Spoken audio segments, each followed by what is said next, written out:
Gardiner. I'm a website copywriter, and I help small businesses write the words that drive sales. Today we're going to be talking about product descriptions. When you're trying to sell something online, you really have to make that product and the experience of using that product feel alive for your customer. Here's how we do it. Step 1, know your target audience. Some people skip over this step and go straight to writing, but it is the most important and where you should spend most of your time. So, get together all of your testimonials, your reviews, your survey results, even your complaints, and see what your customer says is most important to them. See how they describe the results, and then put all that information together into one document. Does your customer get so excited to see that package come in the mail? Do they feel relieved to finally make a buying decision? What words do your customers actually use when they're describing the product? How is a product making their lives easier, smoother, more fun? You're going to reflect those words back to them in the copy. If you don't have any customer information yet, that's okay. It's just time to do some research. So do some interviews if you can, run some surveys, and also check out your competitors.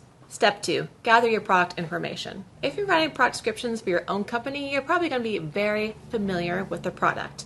But now it's time to document. And then start to think about your customer's point of view. What problems does the product solve? What makes it stand out from the competition? Figure out the benefit, what it does for the customer, and then make a list of features, all the details someone will want to know before they buy, and put it all together into one document. Step 3, make the benefit come to life. Writing online means that your words have to work really hard. So grab that customer information from step 1 and use sensory words to make your product come to life. We all like to consider ourselves rational decision makers, but the truth is that emotion is a huge factor in consumer buying, and that even counts somewhat for B2B. What emotion do you want to evoke in your customer? Step 4, cut the fluff. After you've written your first draft, go back and cut out any information the customer doesn't want or need. They say people don't read online, but the fact is they only read as far as they're interested. If they get bored, they stop. So, you need to figure out how much information they want to keep them interested, then how much information they need before they click that add to cart button. And here's a hint, the higher the price point, the more information they're going to want. While you want to provide your customers with as much information as they need,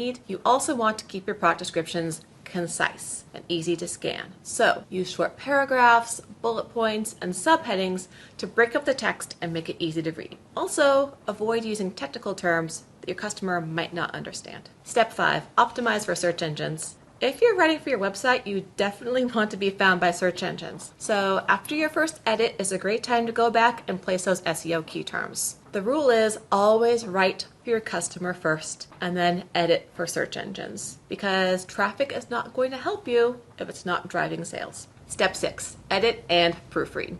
Okay, so it's time for one last edit and then we're going to polish it off. At this time, you're going to have a colleague, if you can, look over everything to make sure it's 100% clear. And then if you possibly can, pay a customer to look over everything for you. Confusing language kills conversions. It's easy to forget that not everyone is spending 40 hours a week with a product like you are. So an outside perspective really helps. Then when you're done, get someone else to proofread it for you because you've been looking at it a lot and it really helps to have another set of eyes. Step 7, test, refine, and repeat as needed.